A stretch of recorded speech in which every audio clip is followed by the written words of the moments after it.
नमस्कार दोस्तों, एक बार फिर से स्वागत है आपका एक और नए लाइव सेशन में। कैसे हैं आप?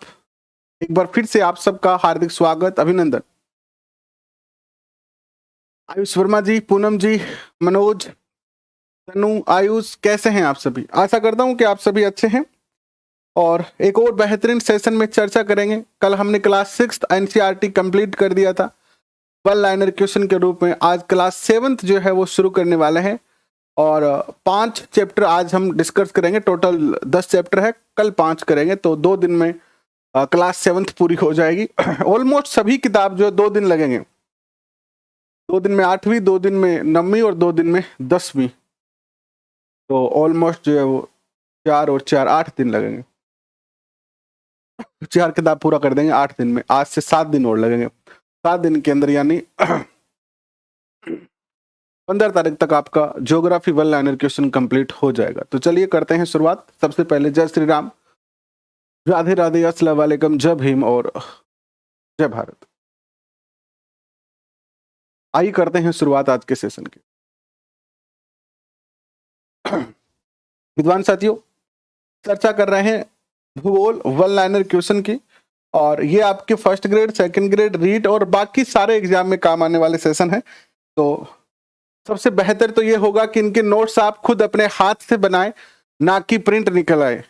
प्रिंट निकालने से ज्यादा अच्छा होगा कि आप अपने हाथ से इनके नोट्स बनवाएं, लिख लिख कर। तो आपको याद होगा, ज्यादा समय आपका लगेगा लेकिन आपको याद भी ज्यादा होगा। और आपका मुख्य उद्देश्य याद करना है, ना कि प्रिंट निकालना है। तो आप सोच सकते हैं इसके बारे में। और अगर आप हमारे इस परिवार के सदस्य नहीं बने हैं तो परिवार के भी आप जो है सदस्य जरूर बन जाएं, ताकि आने वाले जितने भी सेशन हैं वो सारे आप जो है सबसे पहले देख सके। प्लस सारे सेशन के आप जो है वो नोट्स डाउनलोड कर ले। इसके लिए भी आपको सब्सक्राइब बटन पे क्लिक करना है, ऑल नोटिफिकेशन सेलेक्ट करना है। इसके बाद आपको ये हमारे टेलीग्राम ग्रुप है, इनमें से किसी एक टेलीग्राम ग्रुप को जो हो ज्वाइन कर लेना है, ताकि हर सेशन की पीडीएफ नोट्स आपको यहाँ पर जो हो बहुत ही आसानी से प्राप्त हो जाए। तो चलिए करते हैं शुरुआत आज के सेशन की और 5 चैप्टर डिस्कस करेंगे आज, है ना। टोटल 10 चैप्टर है। टोटल 10 चैप्टर है, उसमें से 1 से 5 तक आज करेंगे। 5वां चैप्टर आधा है, ठीक है, टाइप नहीं हो पाया। पहला चैप्टर आता है पर्यावरण। कौन सा आता है? पर्यावरण। ज्यादा क्वेश्चन एनसीईआरटी से बनते नहीं है, बेसिक से क्वेश्चन बनते हैं, लेकिन फिर भी मेरी बुद्धि से मैंने जितना प्रयास किया और जितने भी क्वेश्चन मुझे सूझे, मेरी सूझ ने जितने क्वेश्चन मुझे सुझाए, वो सब आपके सामने रख रहा हूं।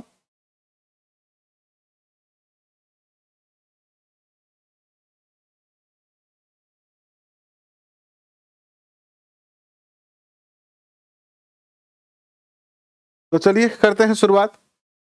जीवित प्राणियों के चारों ओर पाए जाने वाले लोग, स्थान, वस्तुएं एवं प्रकृति को कहते हैं पर्यावरण कहते हैं। इसकी एक परिभाषा आप ऐसे भी पढ़ते हैं कि हमारे चारों ओर पाए जाने वाले सजीव निर्जीव को ही हम क्या कहते हैं? पर्यावरण कहते हैं। नेक्स्ट क्वेश्चन आपके स्क्रीन पर आता है, यह है कि पर्यावरण शब्द की उत्पत्ति किस भाषा के शब्द से हुई है? तो पर्यावरण यानी इंग्लिश में हम इसे एनवायरमेंट कहते हैं। इस शब्द की उत्पत्ति जो हुई है वो फ्रेंच भाषा के शब्द, कौन से भाषा के? फ्रेंच भाषा के शब्द एनवायरोनेर से हुई है, और जिसका अर्थ क्या होता है? पड़ोस। अर्थात पर्यावरण का अर्थ होता है हमारा पड़ोस। विश्व पर्यावरण दिवस जो है किस दिन मनाया जाता है? 5 जून को विश्व पर्यावरण दिवस जो है मनाया जाता है। हमारी पृथ्वी के अंदर चैप्टर नंबर 2, विश्व की सबसे गहरी खान कहां पर स्थित है? विश्व की सबसे गहरी खान जो है वो अफ्रीका के अंदर जो है स्थित है। और पृथ्वी के केंद्र तक पहुंचने के लिए समुद्र तल से कितना किलोमीटर गहराई तक खोदना पड़ेगा? ये हमारी पृथ्वी है और कोई व्यक्ति ऐसा जिद कर ले कि मैं इसके केंद्र तक पहुंचूंगा, और मान लीजिए ये समुद्र तल है, तो यहां से कितना गहराई में हमें जो है वो ड्रिल करना पड़ेगा, खोदना पड़ेगा। हालांकि ऐसा करना संभव नहीं है, लेकिन फिर भी कितना किलोमीटर हम खोदें कि हम जो है वो पृथ्वी के केंद्र बिंदु तक पहुंच जाएं? तो इसके लिए हम जो है वो 6000 किलोमीटर तक जो है वो अगर खुदाई करते हैं तो 6000 किलोमीटर तक अगर खुदाई करते हैं तो हम पृथ्वी के केंद्र तक जो है वो पहुंच सकते हैं। ठीक है,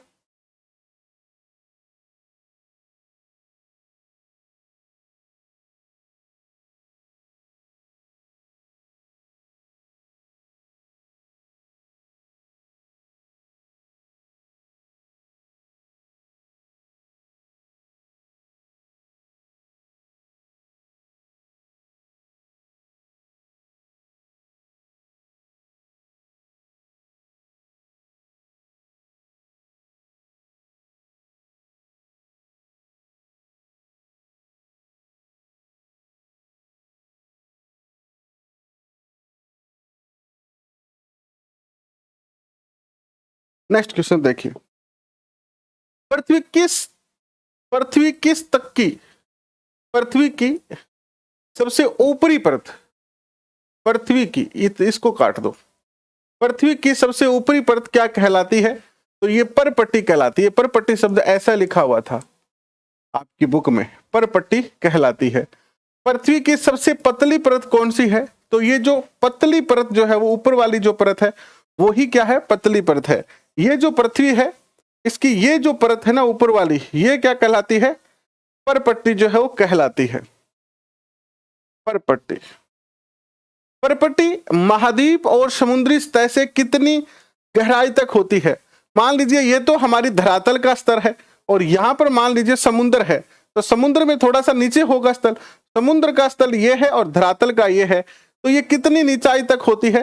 तो अगर आप देखोगे परपट्टी को महाद्वीप से, महाद्वीप और समुद्र से, तो महाद्वीपों से तो ये 35 किलोमीटर, यानी अगर आप खोदना शुरू करोगे पृथ्वी को तो 35 किलोमीटर तक खोदोगे, तब तक तो ये कौन सी परत आएगी? ये आएगी आपकी परपट्टी, है ना। आप जिस स्थान पर बैठे हैं या आपके घर में कहीं खाली स्थान है वहां पर खोदना शुरू करोगे तो 35 किलोमीटर तक आप खोदोगे, तब तक तो कौन सी पट्टी चलेगी? परपट्टी चलेगी। ठीक है, और अगर समुद्र तल से खोदना शुरू करोगे तो 5 किलोमीटर तक परपट्टी का जो है वो क्या है? विस्तार होता है। ठीक है, नेक्स्ट देखिए, महाद्वीपीय संहति मुख्य रूप से किन खनिजों से बनी हुई है? तो सिलिका और एल्यूमिना से ये जो है वो बनी हुई है। नेक्स्ट क्वेश्चन देखिए, महासागर की परपट्टी, ये शब्द में बीच में स्पेस रह गया, महासागर की परपट्टी मुख्यतः किन से बनी है? सिलिका और मैग्नीशियम से बनी है। और परपट्टी के ठीक नीचे क्या होता है? मेंटल होता है, मेटल, मेटल यानी लिक्विड होता है, मेंटल, मेटल, मेटल क्या होता है? मेटल होता है। ये जैसे पृथ्वी है आपकी, इतनी दूर तक तो क्या हो गई आपकी? क्या हो गई? परपट्टी हो गई, है ना। आप ये पृथ्वी का भाग है मान लीजिए, ये जो क्षेत्र हो गया ये तो किसका हो गया? परपट्टी का हो गया। परपट्टी के बाद का जो क्षेत्र होता है वो क्या किसका बना होता है? ये वाला जो क्षेत्र होता है ये बना होता है मेटल का। किसका बना होता है? यहां पर मेंटल लिखा गया है, नए की मात्रा लग गई है, ये यहां पर है नहीं, है ना। मेटल होता है, क्या होता है? मेटल होता है। कितना? दूसरा भाग होता है। और ये जो मेटल है ये कितने भाग तक जो है वो गहराई में फैला होता है? तो पृथ्वी से 2900 किलोमीटर, 2900 किलोमीटर तक जो है वो ये मेटल जो है वो क्या होता है? तरल लिक्विड मेटल जो है वो क्या होता है? पृथ्वी के अंदर होता है। और पृथ्वी के सबसे आंतरिक परत, ये वाली जो परत होती है, ये वाली जो परत है इसे क्या कहते हैं? इसे कहते हैं आंतरिक क्रोड। क्या कहते हैं? आंतरिक क्रोड इसको जो है वो कहा जाता है। ठीक है, पृथ्वी के आयतन का कितना प्रतिशत हिस्सा परपट्टी का है? तो ये परपट्टी जो है वो कितना प्रतिशत है? 1% परपट्टी है। और 84% जो है वो क्या है? ये मैग्ना वाला भाग है। कितना? 84%, 84%। और बच गया कितना? 15%। 15% जो है आंतरिक क्रोड वाला भाग है। गहरे क्वेश्चन है, जनरली तो ऐसे ज्योग्राफी में क्वेश्चन हमें नहीं पूछे जाते हैं, बट एनसीईआरटी से कर क्या सकते हैं, क्वेश्चन यही बन रहे हैं। तो जो क्वेश्चन बन रहे हैं वो आपके सामने मैं रख रहा हूं। नेक्स्ट क्वेश्चन देखिए आपके स्क्रीन पर क्या आ रहा है।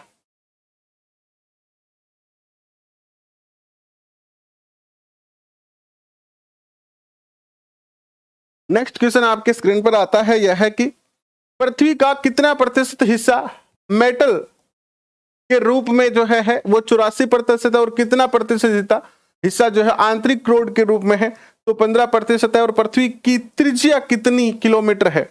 ये जो पृथ्वी है इसकी जो त्रिज्या है ये कितना किलोमीटर है? 6371 किलोमीटर की जो है वो पृथ्वी की क्या है? त्रिज्या है। और सेल कितने प्रकार की होती है? तो 3 प्रकार की सेल यानी चट्टान। सेल का एक अन्य नाम क्या है? आप सब चट्टान के नाम से भी इसको जो है जानते हैं। तो चट्टानें 3 प्रकार की होती है, आग्नेय चट्टान, अवसादी चट्टान और कायांतरित चट्टान।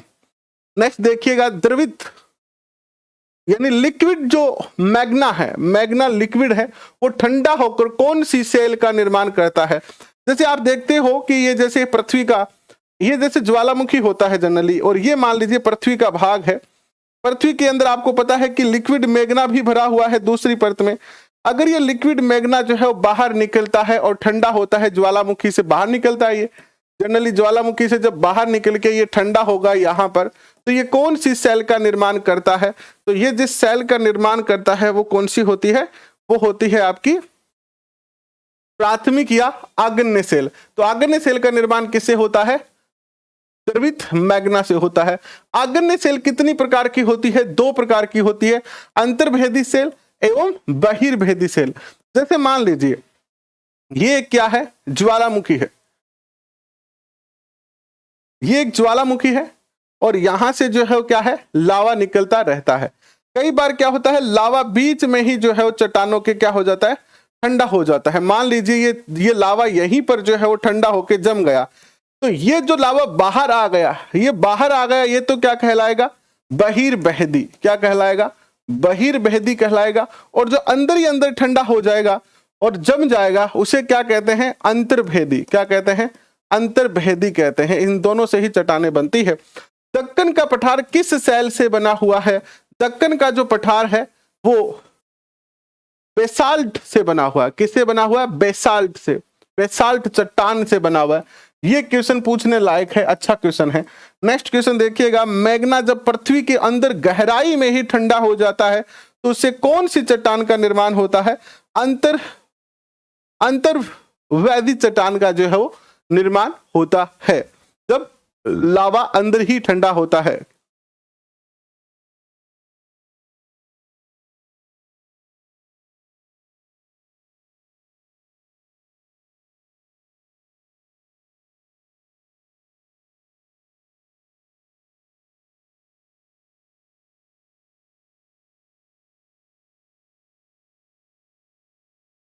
कुछ बच्चे जो फालतू की बातें कर रहे हैं, प्लीज निवेदन है ना करें। बार बार डिलीट किया जा रहा है, आपको हाइड किया जा रहा है, लेकिन फिर मैं सोचता हूं कि पढ़ लेंगे, आप पढ़ लेंगे और वापस मैं आपको अनहाइड कर रहा हूं। तो प्लीज निवेदन है आपसे, प्लीज पढ़ाई में ध्यान दीजिए, बाकी बातों को छोड़ दीजिए, क्योंकि सफलता पढ़ाई से ही मिलेगी। नेक्स्ट क्वेश्चन देखिए, आग्नेय और अवसादी सेल उच्च ताप एवं दाब के कारण किस में परिवर्तित हो जाती है? कायांतरित सेल में परिवर्तन हो जाती है। और संगमरमर किस सेल का उदाहरण है? तो ये कायांतरित सेल का ही एक क्या है? एग्जाम्पल है। तीसरा चैप्टर आता है हमारी बदलती पृथ्वी। जो बल पृथ्वी को आंतरिक भाग में घटित होता है उसे क्या कहते हैं? तो इसे कहते हैं अंतर्जनित बल या एंडोजेनिक फोर्स। क्या कहते हैं? जो बल पृथ्वी अंदर से लगाती है ना, उसे क्या कहते हैं? आंतरिक बल कहते हैं, और इसे एंडोजेनिक फोर्स कहते हैं। और जो बल पृथ्वी की सतह पर उत्पन्न होता है उसे क्या कहते हैं? बहिर्जनित बल कहते हैं, एक्सोजेनिक फोर्स कहते हैं। भूकंप की तरंग कितने प्रकार की होती है? 3 प्रकार की होती है। और अफ्रीका में कौन सा जलप्रपात है? अफ्रीका के अंदर पहले ये एक रह गया। 26 जनवरी 2001 को गुजरात के भुज में किस तीव्रता का भूकंप आया था? तो 6.9 का यानी सबसे भयंकर जो भूकंप होता है, जो सबसे गंभीर भूकंप होता है, जिससे सबसे ज्यादा जान माल की हानि होती है, वो भूकंप है 7 रिएक्टर का। यानी जिस भूकंप की तीव्रता 7 हो, 7.0, वो सबसे ज्यादा खतरनाक होता है। गुजरात के अंदर जो 26 जनवरी 2001 को भूकंप आया था वो 6.9 था, यानी ये भी बहुत भयंकर भूकंप था और इसमें हजारों लोग जो है वो मारे गए थे, हजारों लोग। नेक्स्ट क्वेश्चन देखिए आपके स्क्रीन पर। भूकंप मापी यंत्र को कहा जाता है भूकंप लेखी और भूकंप की तीव्रता मापी जाती है रिएक्टर स्केल पर, ठीक है। एंड किस तीव्रता के भूकंप से नुकसान नहीं होता है? 2.0 और सबसे खतरनाक भूकंप होता है 7.0। एंड विश्व का सबसे ऊंचा जलप्रपात कौन सा है? दक्षिणी अमेरिका में स्थित है वेनेजुएला के अंदर एंजल जलप्रपात।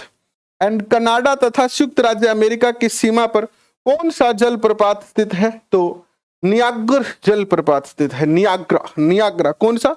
नियाग्रा है। ये वर्ल्ड वाले क्वेश्चन तो कम ही पूछे जाते हैं अपने रीट में। अफ्रीका में कौन सा जलप्रपात है? तो जाम्बिया जलप्रपात है। जिम्बाब्वे की सीमा पर कौन सा जलप्रपात स्थित है? विक्टोरिया जलप्रपात है। और नदी जब मैदान क्षेत्र में प्रवेश करती है तो वह मोड़धार मार्ग में बहने लगती है। जैसे कोई नदी जो है पहाड़ों से उतरकर, ये पहाड़ है और इन पहाड़ों से उतरकर ये है ना, ये पहाड़ है, मान लीजिए यहां से कोई नदी निकली है और ये ऐसे बहती बहती मैदान में जब पहुंच जाती है ना नदी, तो ये ऐसे ऐसे हो जाती है और फिर आगे चलकर ये समुद्र में यहाँ पर मिल जाती है। तो इस तरीके की जो आकृति होती है वो मैदानी भाग की होती है। तो ये जो नदी है वो क्या करती है? इस नदी को हम कौन सी, किस तरीके की नदी कहेंगे? विसर्प नदी कहेंगे। क्या कहेंगे इसको? इन मोड़ों को क्या कहेंगे? विसर्प कहेंगे। और नदी के अपरदन के कारण विसर्प के किनारे नजदीक आने से कौन सी झील शब्द था यहाँ पर, झीलों का जो है निर्माण होता है। जब कभी कभी क्या है कि इनका अपरदन ज्यादा होता है ना, तो यहां पर एक झील बन जाती है, यहां पर एक ऐसी झील बन जाती है। तो इन झीलों को क्या कहा जाता है? इन झीलों को चाप झील कहा जाता है। क्या कहा जाता है? चाप झील। झील शब्द था यहाँ पर, झीलों। थोड़ी सी टाइपिंग मिस्टेक है, इसके लिए खेद प्रकट करते हैं। कौन सी झील है ये? चाप झील है। क्वेश्चन पूछे जा सकते हैं, ऐसे क्वेश्चन खास तौर पर आप ध्यान रखना, ठीक है। नेक्स्ट देखिएगा, रेगिस्तान में किस प्रकार की सेल या चट्टान पाई जाती है? छत्रक सेल पाई जाती है, छत्रक। और नेक्स्ट चौथा चैप्टर आता है, किस गैस को ग्रीन हाउस गैस कहते हैं? तो कार्बन डाइऑक्साइड को। हमारी जो पृथ्वी है, पृथ्वी जो है वो बहुत ठंडी है ना। ये हमारी पृथ्वी है, आप सब जानते हैं। ये जो है हमारे सूर्य भगवान है, जिनको रोज सुबह उठकर हम जल का क्या करते हैं? अर्पण करते हैं। अब इस पृथ्वी के ऊपर क्या है? सूर्य की किरणें आती है पृथ्वी पर सूर्य की किरणें आएगी और आकर क्या है? टकराएगी। यहां पर टकराकर ये किरणें क्या है? वापस जो है वो कहां चली जाती है? एनवायरमेंट में चली जाती है ना। टकरा के, ये देखो, किसी चीज से टकराकर परावर्तन होता है कि नहीं होता है? परावर्तन का नियम आप पढ़े हैं। तो ये वापस चली जाती है। अगर मान लीजिए वापस चली जाएगी ये, तो पृथ्वी का तापमान दिन में तो बहुत ज्यादा होता है और रात में ये पृथ्वी इतनी ज्यादा ठंडी हो जाएगी कि जम जाएगी। इसके लिए क्या है? हमारी पृथ्वी का एक वायुमंडल है और वायुमंडल में एक गैस है कार्बन डाइऑक्साइड। ये कार्बन डाइऑक्साइड गैस जो है इस पृथ्वी के चारों ओर जो है क्या है? घेरा है। अब ये किरणें वापस जा रही है ना, इनको वापस जाने से रोकती है, ये इस परावर्तन को रोक लेती है। तो ये जो सूर्य की उष्मा है वो क्या रह जाती है? हमारी पृथ्वी पर ही रह जाती है, वो वापस पूरी रिफ्लेक्ट नहीं होती है 100%। इससे पृथ्वी का जो टेम्परेचर होता है वो मानव के रहने लायक बन जाता है, जिसपे मानव रह सकता है। यानी ना तो बहुत ज्यादा गर्मी हो पाती है और ना ही बहुत ज्यादा ठंडी हो पाती है।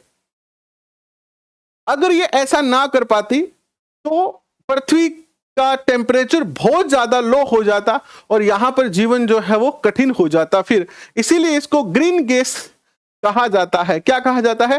ग्रीन गैस कहा जाता है ना। पृथ्वी को जो है वो रहने लायक बनाया है इसने, इसीलिए इनको ग्रीन हाउस गैस जो है वो कहा जाता है। वायुमंडल में ऑक्सीजन कितना प्रतिशत है? 21% ऑक्सीजन है। और वायुमंडल में सबसे ज्यादा कौन सी गैस है? तो नाइट्रोजन है, 78%। पौधों के लिए कौन सी गैस आवश्यक होती है? नाइट्रोजन। देखिए, पौधे जो होते हैं वो जनरली नाइट्रोजन का सीधा उपयोग नहीं करते। जब ये प्रकाश संश्लेषण करते हैं तो ये कार्बन का उपयोग करते हैं, कार्बन डाई का, ठीक है। कार्बन डाई का इनपुट लेते हैं ये, और ऑक्सीजन का क्या करते हैं ये आउटपुट करते हैं।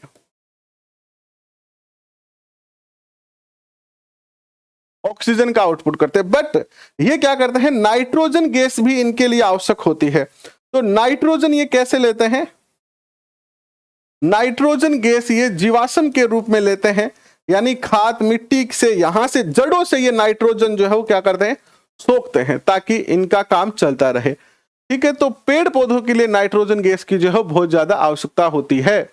नेक्स्ट क्वेश्चन देखिए आपके स्क्रीन पर कि जब वायु गर्म और ठंडी होती है तो उसमें क्या परिवर्तन होता है। गर्म होने पर वायु क्या करती है, फैलती है ना। देखिए आपके पास अगर मोटरसाइकिल है तो पहले जो मोटरसाइकिल आती थी उनमें क्या आता था, ट्यूब लगा आता था। क्या लगा आता था, ट्यूब होता था टायर के अंदर, ट्यूब, और वो ट्यूब में हवा डालते थे। आजकल ट्यूबलेस टायर आते हैं।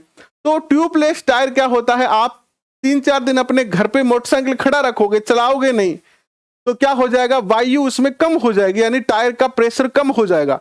और जैसे ही आप अपनी बाइक को बाहर लेके जाएंगे, हाईवे पे दौड़ाएंगे, उसको दौड़ाएंगे तो टायर गर्म होगा, गर्म होने से अंदर की हवा फिर से जो है वो फैल जाती है और हवा ज्यादा हो जाती है। तो इसीलिए जो है वो क्या कह सकते हैं हम कि गर्म होने पर हवा जो है वो फैलती है और ठंडी होने पर क्या हो जाती है, वो सिकुड़ित हो जाती है।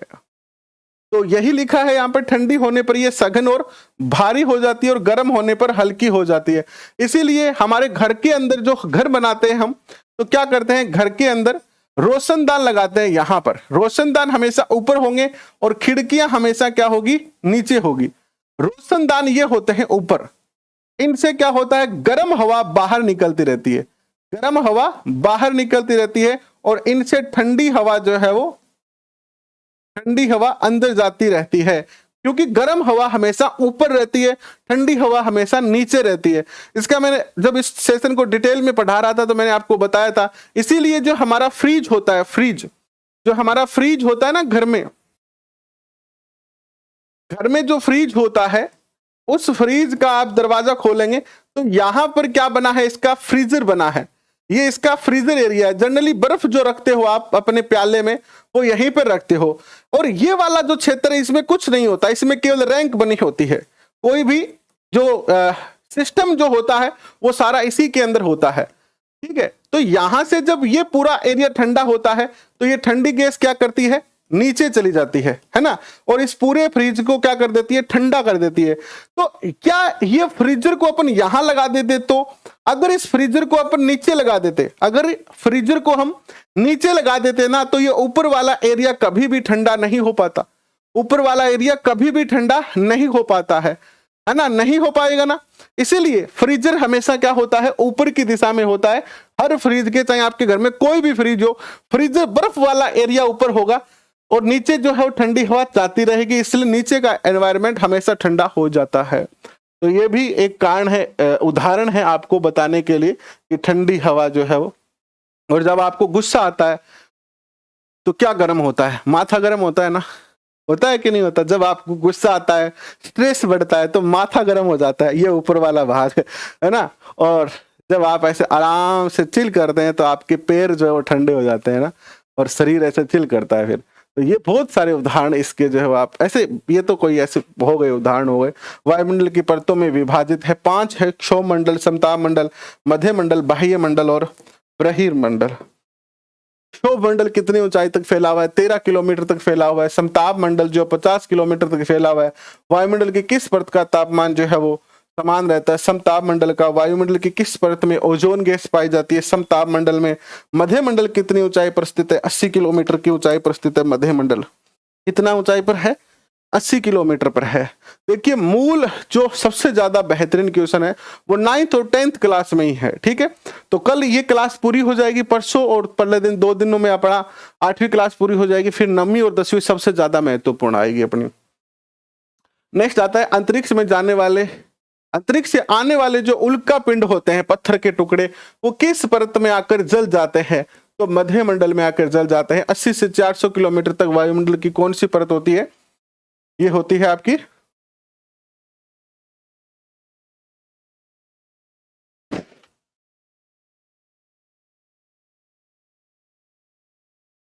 ये जो परत होती है वो कौन सी होती है? बाह्य मंडल होती है। कौन सी होती है ये? बाह्य मंडल। फास्ट चलो सर, क्वेश्चन नहीं आएंगे। तो फास्ट चले तो इसका अर्थ है, तुम्हारे कहने का अर्थ मेरे भाई ये है कि ये चीजें छोड़ दें। आपने सिलेबस में लिख दिया 6 से लेकर 10 तक तो पढ़नी पड़ेगी। अब क्वेश्चन आवे नहीं आवे मैं तो छोड़ दूं उसको, थाने अगर छोड़ना है तो थे छोड़ उसको, ठीक है। किस परत का उपयोग रेडियो संचार शब्द था? रीड लेवल फर्स्ट वाले बच्चे तो जरूर पढ़ना भाई, सेकंड वाले भी पढ़ना। जिन बच्चों को मुझ पर विश्वास है वो तो पढ़ लेना, बाकी जिन जो नए हैं जिनको अभी विश्वास नहीं हुआ है वो अपने डिसीजन खुद ले सकते हैं, ठीक है। कोई किसी पर दबाव नहीं है। बाह्य मंडल में रेडियो जो है वो क्या होता है? संचार होता है यहाँ से। वायुमंडल की सबसे बाहरी परत कौन सी है? बृहमंडल है। और सूर्य से आने वाली जो ऊर्जा है जिसे पृथ्वी रोक लेती है क्या कहलाती है? आपतन कहलाती है, या सूर्य ताप भी इसको कहते हैं। तापमान मापने की इकाई क्या कहलाती है? डिग्री सेल्सियस कहलाती है। और किस स्तर पर सर्वाधिक वायु दाब होता है? समुद्र पर। जैसे जैसे हम ऊंचाई पर जाते हैं वायु दाब कम होता जाता है। वायु किस ओर बहती है? तो उच्च दाब से वायु निम्न दाब की ओर बहती है। पवन कितने प्रकार की होती है? 3 प्रकार की, स्थायी पवन, मौसमी पवन और स्थानीय पवन। और भारत के किस क्षेत्र में लू चलती है? उत्तर पश्चिम राजस्थान में। वायु में किसी समय जल वाष्प की मात्रा क्या कहलाती है? आर्द्रता कहलाती है। और घर पर बने छोटे पौधे रखने के स्थान को हम क्या कहते हैं? थलशाला कहते हैं, थलशाला। और महासागर के जल में खारे पानी का क्या कारण है? Sodium chloride. और 1000 ग्राम जल में मौजूद नमक की मात्रा को ही क्या कहते हैं? लवणता कहते हैं। और महासागर के जल की औसत लवणता कितनी होती है? 35 प्रति 1000 ग्राम। और इस इजराइल शब्द होना चाहिए था। इजराइल में स्थित मृत सागर की लवणता कितनी है? 340 ग्राम प्रति लीटर, यानी 1 लीटर के अंदर 340 ग्राम तो क्या है? नमक है 1 लीटर पानी में, है ना। ऐसे पानी को कोई व्यक्ति नहीं पी सकता, इसीलिए इसको मृत सागर कहते हैं। जीव जंतु भी नहीं रहते। इस जल में आसानी से तैरा जा सकता है, तो अधिक लवणता वाले जल में जिसमें नमक की मात्रा अधिक होती है उस जल में तैरना बहुत आसान होता है। और लास्ट क्वेश्चन, विश्व जल दिवस मनाया जाता है 22 मार्च को। ये ऑलमोस्ट 4.5 चैप्टर पूरे हो गए, यानी 4 चैप्टर पूरे हो गए हैं और 5वां चैप्टर आधा हो गया है। बाकी के जो है वो 5.5 चैप्टर अपन कल करेंगे, 5 का आधा भाग, और 6, 7, 8, 9, 10 कल पूरा हो जाएगा कक्षा 7। अभी के लिए बस इतना ही। बहुत बहुत धन्यवाद। छोटा सा सेशन था 27 मिनट का। और कैसा लगा? आशा है आपको अच्छा लगा होगा। अगर अच्छा लगा तो अपने दोस्तों के साथ शेयर कर सकते हैं। अभी के लिए बहुत बहुत धन्यवाद।